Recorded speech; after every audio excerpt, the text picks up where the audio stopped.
Hey everybody, it's Safi and Marco Dish Out on Movies, the only movie review show on YouTube to review movies in terms of food. And it's just Marco here once again.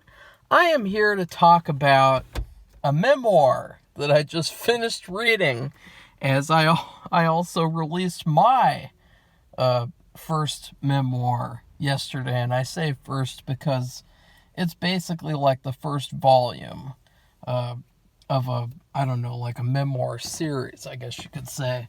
And I also wanted to read this ever since it came out. I was excited to read it, and I thought it would be invaluable to someone, starting out making movies, wanting to make movies. And this is, the title? The title is Confessions of a Puppetmaster, a Hollywood memoir of ghouls, guts, and gonzo filmmaking. I think that's what it's called. It's a long title. It's a very long title, and it's pretty easy to screw up if you're in a muddled mindset. I don't know. And anyways, at first I really didn't like this book as much as I wanted to. I thought the first half was pretty boring in some places, and it really did not do a good job at setting up the story. And I got to admit, I had some of the same issues in my book. There were instances where I would just say, that happened, and then I would move on.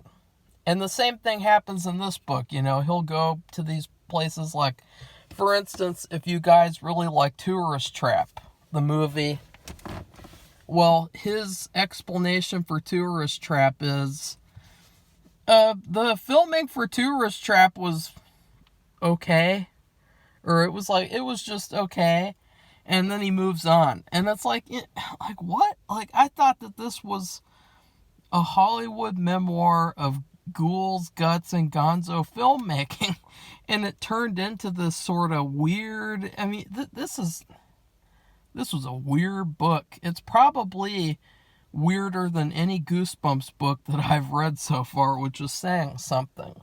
There's a lot of weird moments that really took me out of the book. There were a lot and I had the same stuff, so I'm not gonna act like it's just him having these sort of story points and writing these things. It just, I don't know, it wasn't what I expected, based off of the poster and the marketing. It talked a big game, and then when it came down to it, it really wasn't something worthwhile to me, for the most part. And then in the second half, it redeemed itself slightly, because the second half was a lot more of what I was expecting. In the second half, it's the full moon half for the most part, and that's when he really gets into the nitty-gritty sometimes of the filmmaking parts of making movies. And I say that because a lot of what this book is business. Like, he's a business guy. He's basically like an entrepreneur, like this guy who comes up with these little schemes, like, I'm going to sell a bunch of newspapers to people from their birthdays. And, little things like that. And he'll just, find some little thing to make it some money.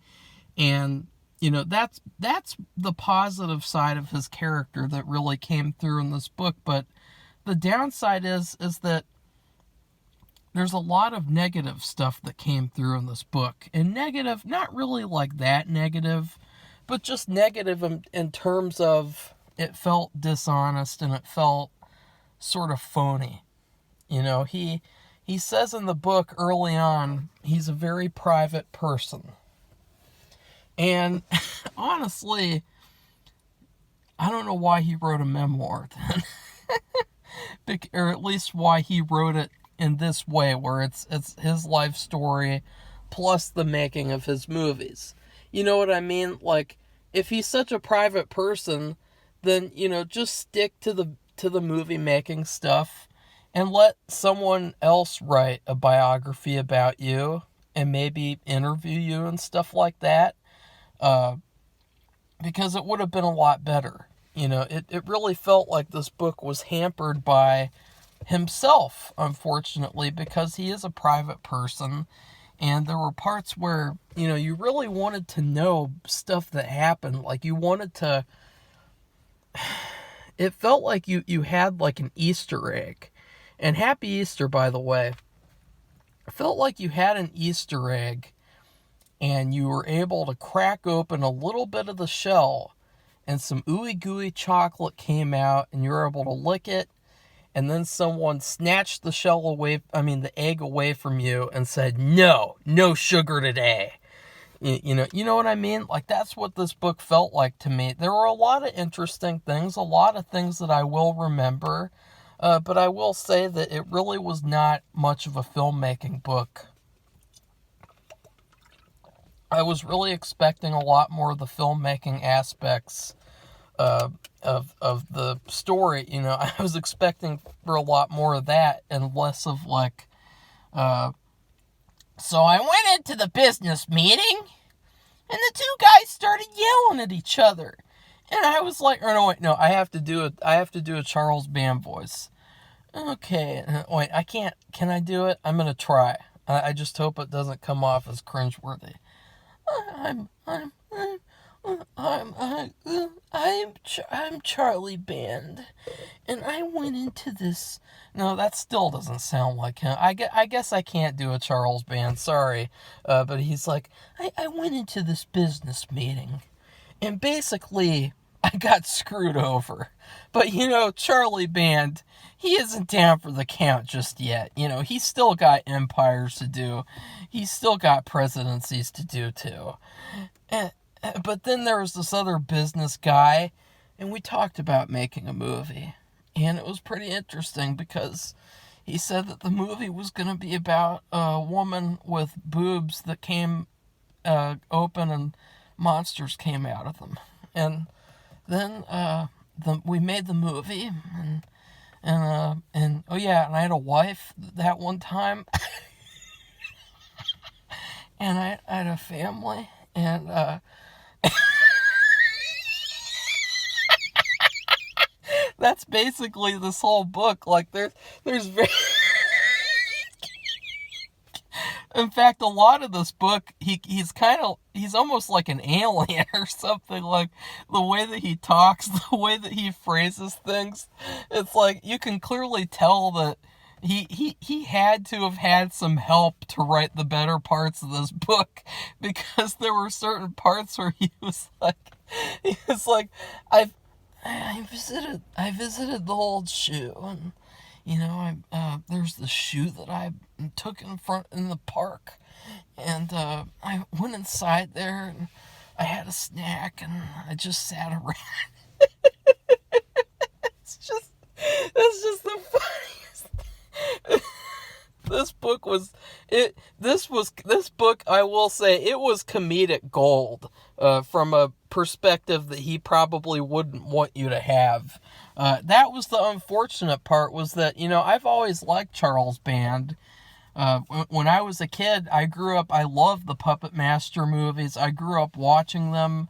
I even have a video of myself where I saw the Doll Graveyard trailer, and I made some Doll Graveyard figures, and then I actually made them fight each other, and I did a little movie on video, because I was just such a huge fan of Full Moon movies back then, and I loved his video zones, and that's why I was surprised that I was not as much of a fan of this book, because I really love his video zones. Like, his video zones might be even better than the movies themselves, almost. Like, they're really, really good. They're very entertaining.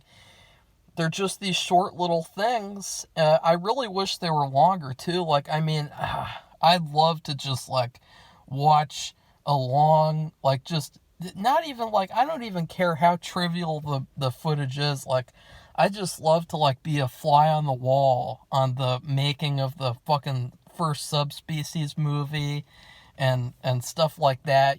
Just see all these projects come together because it was so entertaining to watch in the video zones and very inspiring as a kid to watch these lower budget movies get made. And that's what I was expecting from this book. I really didn't get that. I got this very skimpy life story. It's skimpy. It's like you're drinking skim milk. It's like you're drinking like a watery milk. And it's like, you can clearly tell stuff's been taken out of this milk. This is not the milk I know. But there are some good things about it. There are quite a few good things, but it's just tough to say whether I'd ever read this again, is the thing. If I owned this book, I probably wouldn't want it anymore after I read it this first time. And I really kind of wish I'd taken advantage, because he had this, and I will say, this was the best part of the book. He had this amazing deal where you could get 10 DVDs of any kind on the site, plus the book. If you bought the book, you could get the 10 DVDs for free. And I thought that is the greatest deal I've ever heard, because I thought that sounds like a really, really good deal. If you're a Full Moon fan, how could you pass that up? Wow. But yeah, I was really interested to talk about this book, though, because I love these really personal stories. I really love to look inside another person's perspective and see what they think about the world, and to see all the characters, to see I know Demi Moore from Tales from the Crypt. That's what I most know her from personally. But Charles Band, he revealed that she was the model for the I Spit on Your Grave poster, which I literally never knew that until reading this book, surprisingly, even though I know a ton of movie trivia. And so it was stuff like that I really liked finding out about. But let's get to the downfalls of Charlie Band. Besides being skimpy, the book is very dishonest in certain frames. And not in a very bad way. It's not oh, I'm unearthing the truth about no, it's some stuff in it seemed kind of fake and kind of phony, and so let's get into the nitty-gritty of that. So there's this one part. Well, okay, the book opens up with probably kind of an unnecessary chapter, to say the least, because I don't like Full Moon anymore that much. I used to, Full Moon back in the 80s, the 90s, the 2000s, that's the Full Moon I know and love. This new Full Moon, I don't really like their movies that much. I don't really think that they're that good anymore. And so that's another reason why I wanted to see this book, was I wanted to see what his perspective was, because there's a clear quality difference between Blade the Iron Cross and Puppetmaster 2, or Puppetmaster 3, for that matter, the best ones. My rankings would be 3, 2, 1, 4, 5, Puppetmaster vs. Demonic Toys, Retro Puppetmaster, the remake, and then F all the rest. But what was I saying? I just forgot, because I started getting on about the Puppetmaster movie. Shit. Oh, what was I talking about? Now that's gonna bother me. And see, I would sit here and think about it, but I'm gonna have all this dead air, and you guys will fucking turn this off in boredom. Well, okay. Oh, yeah. Okay. It opens up with this really unnecessary chapter where it kind of shows the downside of Full Moon nowadays, how they made that stupid Corona Zombies movie where where they cut up pieces of other movies, and then they shot this crappy new footage with like one actress and a couple of hours in a house to like ape off of the coronavirus thing that happened. And it's like this big tirade about like there's this woman with big buxom breasts, and she's in a shower and she's showering, and you know, there's all sorts of stuff like that. But then a little bit later on in the book, he tries to tell us that he's not a pervert. And in fact, he calls other people perverts, which is really bizarre. You know, later on in the book, he talks about like how he made like this series of movies, one of which I've watched, that are basically like quote unquote softcore pornos, like a Femalien. I've watched that, Dr. Femalien. Oh God, that was terrible. But there were a few good things in it though. It wasn't a bad movie, really. It was just kind of bad. Not really bad. It was just kind of bad. And he talks about that, and so it's like, you know, it seems like he talks on both sides of his mouth. Like, on one hand, he calls other people perverts in certain cases, and then on the other hand, he gets fully perverted at his own leisure. And so to me, it's like, you know, why do you call other people perverts if you know, if you're a pervert yourself? I mean, everyone's a pervert. Like that's the thing with like the anti-nudity movement nowadays, and the anti sexy women movement, is that they're all a bunch of hypocrites because they're all perverts themselves. And so I really didn't like that. And there was and okay, I guess I should rate it before I get into spoilers.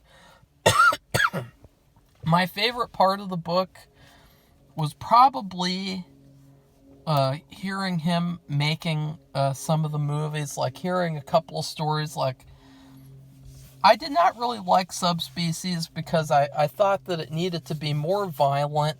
It hardly had any blood, and it was also kind of like Twilight to me. However, I really liked learning about the behind the scenes of that movie and how he got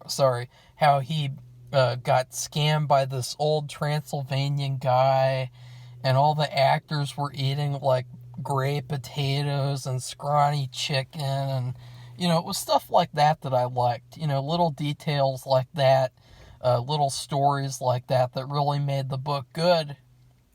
And then there was a good story about the ginger dead man with Gary Busey, which, oh my God, that sounds like a nightmare. Like, I thought some of the actors I've encountered were bad, but Gary Busey in this book tops them all. I mean, he sounds like a spoiled 5-year-old. Like, he sounds pretty bad. And I also like the part about head of the family and how, you know, I really love that part because he talked about how his time in hospitals influenced head of the family. And I thought, you know, stuff like that I love. But then stuff like, you know, there's this part where he... I don't know why my throat is so stuffy, I'm sorry. There's this part where he talks about, like, the Houdini mansion, and he's like, we had an affair, the Houdini mansion and that affair ended, and I'll always miss her. And then I looked back on the Mrs. Houdini mansion, I was like, bye-bye, babe. You know, like, there were parts like that I was just like, this is like, it's really like, ugh, pretty bizarre. And there were a lot of people who I didn't really connect with, including Charlie Band himself. That was a problem for me, was that I couldn't connect with the main character at all. I really didn't care about him. I didn't care whether he had any sort of success. And I'm just being honest. Like, I'm not trying to be mean. I'm not saying that's how I feel about him in real life. I'm saying in the book, he wasn't really that much of a character. He was just like this blank slated alien who like talked about, like, when I was a teenager, I was in Italy and I was really cool. And I had this nightclub and stuff. And then there's these parts where like he talks about himself in the third person, and like even the like even the part, even when his dad dies, when when his dad dies, which I'm not laughing at that, I'm laughing at how he words things. He talks about himself in the third person, like, and I can't remember. I think it was Albert. I can't remember. Albert Band died, and he was father to Charlie Band. It's like, it's just this hilarious like moment where it's like, why are you talking about yourself in the third person? And he does that like several times. Like, that is a reoccurring thing for him to talk about himself in the third person. And I don't know whose idea that was. Maybe that was the other author's idea. I hope not, because that'd be pretty bad. But that was pretty weird. I mean, if you're going to write a book in the third person, write it in the third person. But you chose to write it in the first person, and then there'll be these parts where you're like, and Charlie Band, he was a great man. He was a connoisseur of cinema as a boy. And his dad, he made movies too. And Charlie Band, he loved them. And don't do that. That was pretty bad. And then there were these parts where he talked about having affairs, and that was where I started to not like him at all, because and I've had my fair share of online affairs, so I really shouldn't talk. But I did it when I was like a little teenager, so it really doesn't count. But he talks about like he would go to his production office and sleep with a certain actress and stuff like that. And then he talked about like his different marriages and everything. And to me, like, I don't know, like, it kind of rubbed me the wrong way, because he would talk about that. He would talk like, oh, I had an affair with this one actress, and I'm going to have these 3 names, and you have to decide which one I slept with. And then later on, he says, but I'm not a pervert director who has relationships with his actresses. It's pretty weird. Like, it's like, okay, we get it. Like, I get it. You're not a perverted director who harasses his actresses, whatever. Which really, and so then after that, he talks about, oh, I was having an affair with one. And to be honest, like, it's either you do or you have or you haven't. Like, it's either it's like, okay, you've slept with one, so that means that you can't say that you're not a director who, can get attracted, can get into a relationship with an actress. You just can't do that, because you did it one time. So it's like, okay, you did it one time, and there you go. Like, that means that you're a full-fledged, quote-unquote pervert. Which really, like, I don't know, like, he made it an issue for some reason. Like, he made it an issue, like, I am not one of those types of directors. I watched all these movies, scenes get shot with these women, and I never got turned on. And it was like this really weird, like, elementary school type of speak, like, that he was using, like, the way that he would say it, like, I would never get turned on while watching one of my movies get shot. And then later on in the book, it's even more hilarious, because he talks about the making of Meridian. And and I'm not kidding you guys, I don't know who the hell would phrase it like this. Like, he phrases it like, I admit, Charlie Band, I had 2 boners while making Meridian.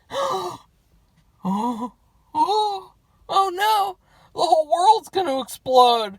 Like, seriously, who cares? Like, who cares? Like, duh. Like, why wouldn't you get a boner if you were shooting Meridian or something like that? Like, like, who cares? Like, that's not what I came here to read about. I didn't come here to read about your erections. I came here to read about your filmmaking, and you're gonna sit there and tell me that you're not a pervert. And then, on the other hand, you're like, I admit, making Meridian, I received 2 boners. It was very short, lasting, but I did have 2 boners, so it did happen, and it did happen. And let's not forget the most cringeworthy part in the spoilers. I will rate it now.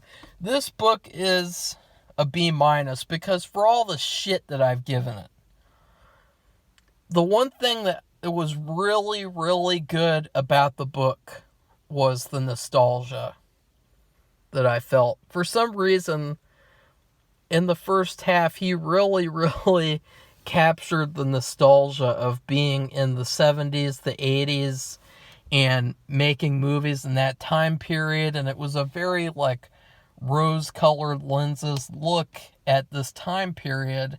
And, you look back and it's like, wow, I wish I could have been there. I wish I could have made movies in 1980s, fucking Los Angeles. And, oh, there's car crash movies are a craze. Let's make a movie with the car crash. Like, that would have been so fun. And so I really felt this sense of nostalgia of, like, I'm looking back on this, like, time period that, like, back when things were good, back when movies were good, and it's like, oh, it's too bad things have gotten how they've gotten now. And that's another thing, is that the book really speeds up at a certain point to where you think that really maybe the book was never really about making a complete memoir at all. It was really about selling something else, which I will say in spoilers. So, spoiler alert, he talks near the end of the book about primevals. And he talked about it too. The reason how I found out about this book was I saw his interview with Roger Corman, and he talked about how he wants to release this movie this year. And it was like this big movie, and he kept on telling his dad no. And then his dad finally was allowed to make it, and wait a second, not his dad, sorry. Sorry, there's so many people in this book, please don't blame me. Dave Allen, he wanted to make, wait, is that the guy? I don't know. Okay, there's a guy who wanted to make Primevals, and Charles Band said, no, no, no, over and over and over again. And finally, when he was allowed to, he found out he had cancer, and then he died a year into making it or something. And so that was pretty sad. And that's another thing, was that, as I said, I really couldn't feel any emotion. And so these emotional moments, they didn't hit me at all. Like, I really wanted them to, because they are really sad things. Like, just imagine you were really dreaming about making a movie, and then right when you're making it, you get a terminal disease and die. That's horrible. That's really tragic. And then at the end, of course, one of his sons die, and that's like the end of the book. That was extremely sad and heartbreaking. And so, but as I said, he's a private person, and I could not feel the connection to these characters at all. I could not feel it. But there was this really cringeworthy part where, sometimes his politics kind of bled into the book, which was another cringeworthy thing. And there was one particular time where, it almost made me want to stop reading the book. And he talks about, like, how he can't be in a room full of one type of person. Like, he gets really terrified if he's in a room full of white people, especially.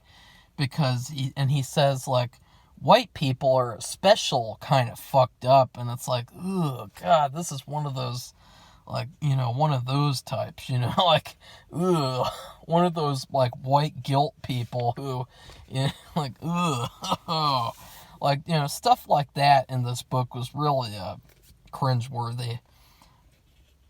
And so, yeah, that's pretty much it. I mean, I could go on and on probably, but I'll just say the top 3 flaws are, number 1, okay, and here's another flaw. Fuck, I just forgot a flaw. I keep on, so many things to talk about with this book.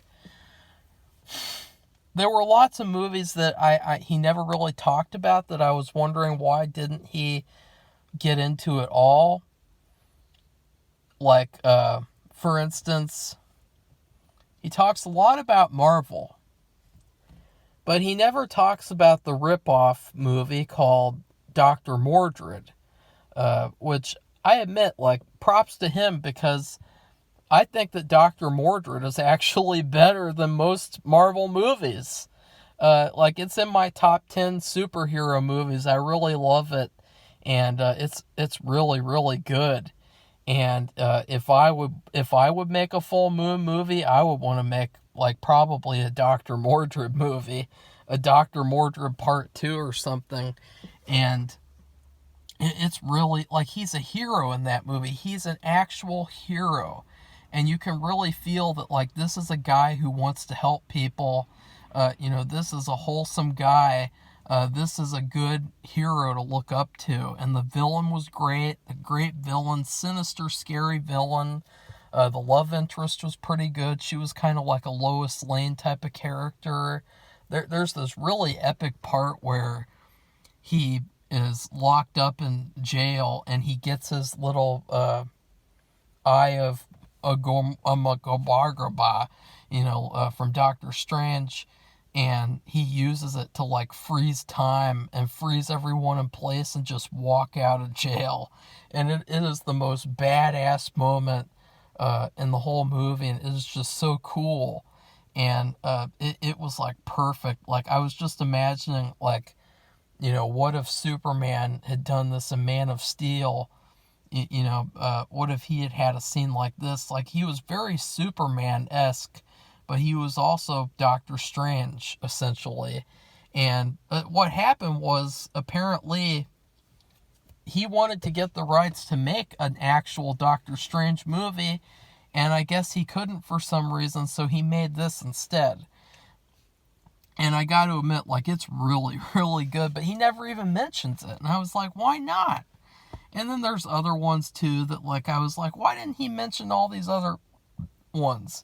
Because in the second half, he really speeds up. And it's a problem that has sort of stemmed from his movies, where his movies, they can't be more than an hour and 10 minutes long, because he's got a formula for indie movies. And so that's what it felt like. But with the book, like, it felt like you could have told a more complete story, but instead you really sped up the pace, and I really don't know what the takeaway is. Like, I don't know what to take away from this at all. There are some funny things, though. Like, I like the scene where he was directing trancers, and then he was hardly getting any sleep, and there was this one day where, like, he was asleep standing up, and, really funny things like that. I love the story about the boots that were covered in horse piss, and, stuff like that. It was really funny, but I just wanted more detail. I wanted more of the nitty-gritty. I wanted what the title said, which was a Hollywood memoir of gonzo ghouls and guts filmmaking. I really didn't get that at all. Like, he talked about making Ghoulies 1, and he says, it was a very boring shoot. Okay, next. And then with Ghoulies 2, he talked about how it was fun to make a carnival set, and his dad really liked seeing it. And, I love Ghoulies 2. I love it. I give it like a 4.5 out of 5. So that was fun, but really still not very much detail. And then he never even talks about Ghoulies 3 or 4. Like, I was like, why the hell not? Like, why not even mention? He doesn't even mention Ghoulies 3 or 4. Like, I know Ghoulies 4 is a fucking disaster. It is like one of the worst movies I've ever seen. There is a scene where the main character is driving in a car with his love interest, and this truck driver pulls up next to him and throws a used condom into the car. And Safi and I, like, we cringed, like, we were so grossed out by that movie. It was such a trash movie. And, he doesn't even talk about it. Like, why did that happen? How did the Ghoulie series fall? It kind of seemed, too, like maybe he was withholding stories so that he could tell them later, maybe. And, I can't fault him for that. But at the same time, I gotta say, like, it should be a complete story. Like, it doesn't have to be so much of the personal life. It had to be the filmmaking aspect, and that's where the book was really let down, was the filmmaking aspects, because they were cut so short and they were so broad and basic, like the Ginger Dead Man, the making of Ginger Dead Man. He talks about the Gary Busey thing, and then he doesn't really mention anything else about the making of the movie. But still, I would say if you're a hardcore Full Moon fan, I would recommend reading this book. But other than that, I don't really think that you get much out of it. Like, especially if you're like a low-budget filmmaker and you want to learn how to, like some secrets of the trade from Charles Band. I don't think you're going to get that out of this at all. Because I didn't really get that at all. I didn't take that away from this book at all. So, anyways, I still somewhat enjoyed reading this book. I'm glad that I did, just to, finally read it, because I was planning on doing it for months, and I just kind of forgot about it, because I was working on my own memoir, The Super Dumbass Director. A fucked up memoir. Not a Hollywood ghouls, guts, and gonzo filmmaking memoir, but a fucked up memoir. So anyways, please like this video, comment, tell me what you thought of the book. I thought it was okay. And then please subscribe to our channel if you'd like to see more book reviews, because I think this is the longest book review I've ever done. The longest one. It's surprising, because there's a... well, and also, if you guys have the free time, please check out my memoir. I have the 11.5-hour audiobook up on YouTube for free right now. And, I gotta say, I have spent thousands of hours sitting in parking lots waiting for videos to upload. Videos that I don't know if they're going to get 2 views or 2,000 views. And so if I can spend thousands of hours doing that, you guys can spare a couple of hours to listen to that amazing audiobook. And I promise it's a lot more detailed and personal. Probably more than it should have been. In certain respects, and I definitely am a pervert. I have no problem in saying that, because, I'm a human being. That's how I was created. I was made to be a pervert, and I really don't care. Like, and I gotta say, too, that, like, there were a couple of storylines in this book that kind of felt, cut short. Like, he talked about his castle. I can't really remember what even happened with his castle. I don't know. There were all these weird things. But anyway, I know I just completely, like, screwed up this advertisement, this ending. And now it's going to be rushed like this book was. Like, I'm serious, guys. It went from 2008 all the way to 2016, within a couple of sentences. Like, that's how rushed the second half of this book was. And that's going to disappoint people, because, there really needs to be, like, an explanation for why Full Moon sucks now. Why is it that movies like Puppetmaster, Axis, Rising come out, But then back then you had Puppetmaster 4 and 5, and those are good movies, even though they're kind of bad in some ways. They're still good movies, like Dream Maniac. He shit talked Dream Maniac in this book. I gotta say, I love Dream Maniac. I think it's an amazingly funny, bad, good movie. And so I really think that the judgment and what to talk about and what kind of to leave vague, I think that was really, really messed up in this book. And he needed someone. Let's just say he finally decided to spill the beans to someone entirely. Like, let's say there was a guy who just sat there, videotaped hours and hours and hours of him talking, and then condensed it down himself. I think that would be a much better way of making a memoir for him, because, I bet there's a lot of stuff that we missed out on because he didn't put it in the book, because he's a private person. And I'm not saying I want, like, TMI. I'm not saying I want stuff like that. I'm just saying, like, in terms of the story in general, I really didn't get a story. Except for he grew up as a movie fan. His dad made movies. And then he grew up and he made movies. And he had all these little business ventures and schemes and things. And then he had he had some affairs. He had a couple affairs. He had a couple of marriages. Like, I really don't, like, what do I take from that? Like, what do I take from that? Like, what is the moral of the story? What's the big picture? So anyways, finally, this is the last so anyways. Goodbye, everybody. See you soon.